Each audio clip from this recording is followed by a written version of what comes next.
ఓం నమ శివాయ. అందరికీ నమస్కారము. వైకుంఠ ఏకాదశి రోజు ఎలాంటి విధి విధానాలు పాటిస్తే ఆ విష్ణుమూర్తి అనుగ్రహం కలిగి సకల శుభాలు కలుగుతాయో, వృత్తి, ఉద్యోగ, వ్యాపార రంగాల్లో మంచి పురోభివృద్ధి సాధించవచ్చు, ధనపరంగా అదృష్టాన్ని పొందవచ్చో ఈ వీడియోలో తెలుసుకుందాం. వీడియోని మొదటి నుంచి చివరి వరకు తప్పకుండా చూడండి. అప్పుడే మేము ఏం చెప్తున్నామో మీకు పూర్తిగా అర్థమవుతుంది. అలాగే వీడియోని లైక్ చేసి మీ ఫ్రెండ్స్కి షేర్ చేయండి. ఇంకా ఛానల్ని సబ్స్క్రైబ్ చేసుకోండి.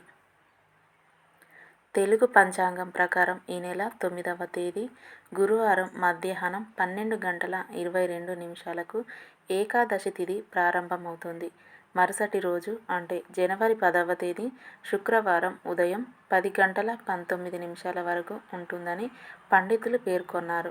ఉదయం తిథి ప్రకారం ఈ నెల 10వ తేదీన వైకుంఠ ఏకాదశిని జరుపుకుంటారు. హిందువులకు వైకుంఠ ఏకాదశి అంటే ప్రత్యేకమైనదిగా పండితులు చెప్తారు. మార్గశిర మాసంలో పౌర్ణమి తిథి ముందు వచ్చే ఏకాదశిని ముక్కోటి ఏకాదశి, ఉత్తర ద్వార దర్శన ఏకాదశి, వైకుంఠ ఏకాదశి అని పిలుస్తారు. ఈ రోజున ప్రతి ఆలయంలోనూ ఉత్తర ద్వారం నుంచి స్వామిని దర్శనం చేసుకుంటారు. ఇలా దర్శించుకున్న వారికి పునర్జన్మ ఉండదని, మోక్షం సిద్ధిస్తుందని వేదవాక్కు. అందుకే ఆ రోజును మోక్షద ఏకాదశి అని కూడా పిలుస్తారు. అన్ని ఏకాదశుల కంటే ముక్కోటి ఏకాదశి ఎందుకు గొప్పదంటే, ఆ రోజు 33 కోట్ల మంది దేవతలు వైకుంఠానికి వెళ్ళి ఉత్తర ద్వారం గుండా వైకుంఠంలో శ్రీ మహావిష్ణువుని దర్శనం చేసుకుంటారు. అందుకే దీన్ని ముక్కోటి ఏకాదశి అనే పేరుతో పిలుస్తారు. అందుకే మనం కూడా ముక్కోటి ఏకాదశి రోజు దగ్గరలో ఉన్న విష్ణు సంబంధమైన ఆలయానికి వెళ్ళి విష్ణువుని దర్శనం చేసుకోవాలి. అలా దర్శనం చేసుకుంటే సంవత్సరం మొత్తం విష్ణుమూర్తి అనుగ్రహం కలిగి వృత్తిపరంగా, ధనపరంగా బాగా కలిసి వస్తుంది. ముక్కోటి ఏకాదశి రోజు విష్ణుమూర్తి పరిపూర్ణమైన అనుగ్రహం కలగాలంటే మీరు పూజ ఎలా చేసుకోవాలి అంటే, మీ ఇంట్లో లక్ష్మీనారాయణ ఫోటో ఉంటే ఆ ఫోటో పూజ గదిలో పెట్టుకోండి. లేదా శ్రీరామచంద్రమూర్తి, శ్రీకృష్ణ పరమాత్మ, వెంకటేశ్వర స్వామిది, ఇంకా లక్ష్మీ నరసింహస్వామిది, ఇలా వీటిలో ఏదో ఒక ఫోటో పెట్టుకొని గంధం బొట్లు, కుంకుమ బొట్లు పెట్టండి. అక్కడ ఒక వెండి ప్రమిదను ఉంచి నువ్వుల నూనె పోసి లేదా ఆవు నెయ్యి పోసి 3 వత్తులు విడిగా వేసి దీపం పెట్టండి. తర్వాత తులసి మాలను ఫోటోకి అలంకరించండి లేదా తులసి దళాలతో పూజ చేస్తూ ఆ ఫోటోకి ఓం నమో నారాయణాయ అనే మంత్రం 21 సార్లు చదవండి. ఓం నమో భగవతే వాసుదేవాయ ఈ మంత్రం కూడా 21 సార్లు చదవండి. తర్వాత పచ్చకర్పూరంతో హారతి ఇవ్వండి. విష్ణుమూర్తికి తీపి పదార్థాల్లో పచ్చకర్పూరం కలిపి నైవేద్యం పెట్టండి. క్షీరాన్నం, ఆవు పాలతో చేసిన పొంగలి అయినా నైవేద్యం పెట్టొచ్చు. చక్కెర పొంగలి అయినా నైవేద్యం పెట్టొచ్చు. విష్ణుమూర్తిని పూజించే సమయంలో మీ ఇంటి ఆవరణలో ఏమైనా మొక్కలు ఉంటే ఆ మొక్కలకి పుష్పాలు ఉంటే ఆ పుష్పాలు పెట్టి నమస్కారం చేసుకోండి. వాటిని శాల పుష్పాలు అంటారు. అవి విష్ణుమూర్తికి చాలా ఇష్టం. అలాగే ముక్కోటి ఏకాదశికి ఉన్న ఇంకొక ప్రత్యేకత ఏంటంటే, ఈ ముక్కోటి ఏకాదశి ఒక్కరోజు ఉపవాసం ఉంటే 3 కోట్ల ఏకాదశుల ఉపవాసం ఉన్న ఫలితం కలుగుతుంది. అంతటి శక్తి ముక్కోటి ఏకాదశి ఉపవాసానికి ఉంది. అసలు ముక్కోటి ఏకాదశి రోజు ఉపవాసం ఉంటే సంవత్సరంలో వచ్చే అన్ని ఏకాదశులు ఉపవాసం ఉన్న ఫలితం కలుగుతుంది. అంత శక్తి ముక్కోటి ఏకాదశి ఉపవాసానికి ఉంది. అసలు ముక్కోటి ఏకాదశి రోజు ఉపవాసం ఉంటే సంవత్సరంలో వచ్చే అన్ని ఏకాదశులు ఉపవాసం ఉన్న ఫలితం కలుగుతుంది.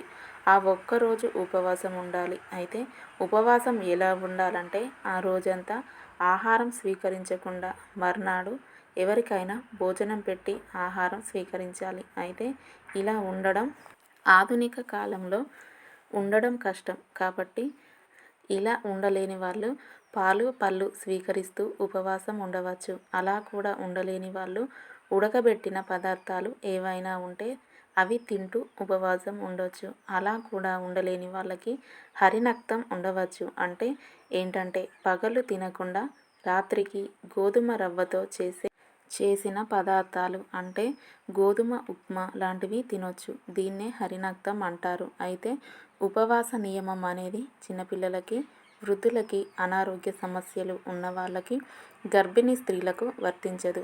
వాళ్ళు మాత్రం ఉపవాసం ఉండాల్సిన అవసరం లేదు. ఉపవాసం బదులు ఓం నమో నారాయణాయ అనే మంత్రాన్ని చదువుకుంటే చాలు ఉపవాసం ఉన్న ఫలితం కలుగుతుంది. వైకుంఠ ఏకాదశి ఉపవాసం మరుసటి రోజు అంటే ద్వాదశి రోజున విరమించాల్సి ఉంటుంది. అలాగే దేవాలయంలో సహజంగా మనం 3 ప్రదక్షిణలు చేస్తూ ఉంటాం. కానీ ముక్కోటి ఏకాదశి రోజు మాత్రం విష్ణు ఆలయంలో 2 లేదా 4 లేదా 6 లేదా 8 కానీ ప్రదక్షిణలు చేయండి. అంటే సరి సంఖ్యలో ప్రదక్షిణలు చేయాలి. అప్పుడే విష్ణుమూర్తి అనుగ్రహం వల్ల సకల శుభాలు కలుగుతాయి. దేవాలయానికి వెళ్ళలేని వాళ్ళు మాత్రం ఇంట్లోనే చక్కగా గడపకు పసుపు రాసి కుంకుమ బొట్లు పెట్టి గడపను పుష్పాలతో అలంకరించి ఇంటి గుమ్మానికి మంగళ తోరణాలు కట్టి ఇంట్లోనే ఇలా పూజ చేసుకోండి. కానీ ఉత్తర ద్వారం గుండా వెళ్ళి విష్ణుమూర్తిని దర్శిస్తే మాత్రం జన్మ జన్మల పాపాలు తొలగిపోతాయి. విష్ణుమూర్తి అనుగ్రహం వల్ల సంవత్సరం మొత్తం సకల శుభాలు కలుగుతాయి. అలాగే దగ్గరలో విష్ణుమూర్తి ఆలయానికి వెళ్ళినప్పుడు విష్ణుమూర్తి ఆలయాలు అంటే రాముడు, కృష్ణుడు, వెంకటేశ్వర స్వామి, నరసింహస్వామి వీళ్ళందరూ విష్ణు స్వరూపాలే. వీళ్ళ ఆలయానికి వెళ్ళినప్పుడు ధ్వజస్తంభం దగ్గర దీపం పెట్టండి. విష్ణు సంబంధమైన ఆలయంలో ధ్వజస్తంభాన్ని గరుడ ధ్వజం అంటారు. ఇంటి యజమాని కానీ ఇంటి యజమానురాలు కానీ ఆ గరుడ ధ్వజం దగ్గర ప్రమిదలో నువ్వుల నూనె పోసి 8 వత్తులు వేసి దీపం పెడితే ఆ దీపం అనేది కుటుంబం మొత్తానికి రక్షలాగా పనిచేస్తుంది. సంవత్సరం మొత్తం విష్ణుమూర్తి అనుగ్రహం, లక్ష్మీ కటాక్షం కలుగుతుంది. వైకుంఠ ఏకాదశినే పుత్రద ఏకాదశి అని కూడా పిలుస్తారు. దీని గొప్పదనాన్ని వివరించే కథ గురించి ఇప్పుడు మనం తెలుసుకుందాము. పూర్వం మహారాజు సుకేతుడు భద్రావతి రాజ్యాన్ని పరిపాలించేవాడు. అతని భార్య చంపక మహారాణి అయిన గృహస్థు ధర్మాన్ని చక్కగా నిర్వహిస్తూ అతిథి అభ్యాగతులను గౌరవిస్తూ భర్తను పూజిస్తూ ఇంకా ఎన్నో పుణ్యకార్యాలు వ్రతాలు చేస్తూ ఉండేది. వారికి పుత్రులు లేకపోవడం జీవితంలో తీరని లోటుగా మారింది. వారు పుత్రకాంక్షతో ఎన్నో తీర్థాలను సేవిస్తూ ఒక పుణ్యతీర్థం వద్ద కొందరు మహర్షులు తపస్సు చేసుకుంటున్నారనే వార్త తెలుసుకొని వారిని సేవించి తనకు పుత్రభిక్ష పెట్టమని ప్రార్థిస్తాడు.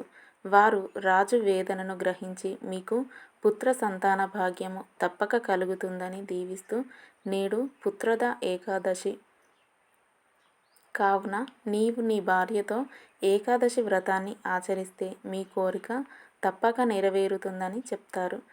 ఆ వ్రత విధానాన్ని వారి ద్వారా తెలుసుకొని వారికి మనసారా కృతజ్ఞతలు తెలుపుకొని సెలవు తీసుకుంటాడు. వెంటనే నగరానికి చేరుకుని జరిగిన విషయాన్ని భార్య చెంపకకు చెప్తాడు. ఆమె సంతోషించి వారిద్దరూ భక్తి శ్రద్ధలతో శ్రీ లక్ష్మీనారాయణులను, పార్వతీ పరమేశ్వరులను పూజించి మహర్షులు ఉపదేశించిన విధంగా ఏకాదశి వ్రతాన్ని చేస్తారు. అనంతరం కొద్ది కాలానికి కుమారుడు కలుగుతాడు. ఆ పిల్లవాడు పెద్దవాడైన తర్వాత తల్లిదండ్రుల కోరిక ప్రకారం యువరాజు అవుతాడు. ఆయన పరిపాలనలో ఏకాదశి వ్రతాన్ని ప్రజలందరి చేత ఈ వ్రతాన్ని చేయిస్తాడు. ముక్కోటి ఏకాదశి నాడు చేసే విష్ణు పూజ, గీతాపారాయణం, గోవింద నామస్మరణం, పురాణ శ్రవణం మోక్షప్రాప్తి కలిగిస్తాయి. ఇవన్నీ చేయకపోయినా ఓం నమో నారాయణాయ అనే మంత్రాన్ని 108 సార్లు జపించడం ద్వారా మీరు అనుకున్న కార్యాలు దిగ్విజయంగా పూర్తవుతాయి. ఇంకా ఏకాదశి రోజు విష్ణు వెంకటేశ్వర స్వామి ఆలయాలను దర్శించుకోవచ్చు. వైకుంఠ ఏకాదశి పర్వదినాన దాన ధర్మాలు చేయడం ద్వారా కూడా మీరు భగవంతుడి ఆశీర్వాదం పొందవచ్చు. ఎవరైతే గోవులకు ఈరోజు అరటిపండు అదేవిధంగా బెల్లాన్ని తినిపిస్తారో వారికి సాక్షాత్తు లక్ష్మీదేవి కటాక్షం లభిస్తుంది. తద్వారా వారు ఆర్థిక సమస్యల నుండి బయటపడతారు. ఈ వీడియో కనుక మీకు నచ్చినట్లయితే తప్పకుండా లైక్ చేయండి, షేర్ చేయండి. అలాగే జై శ్రీరామ్ అని ఒక చిన్న కామెంట్ చేయండి.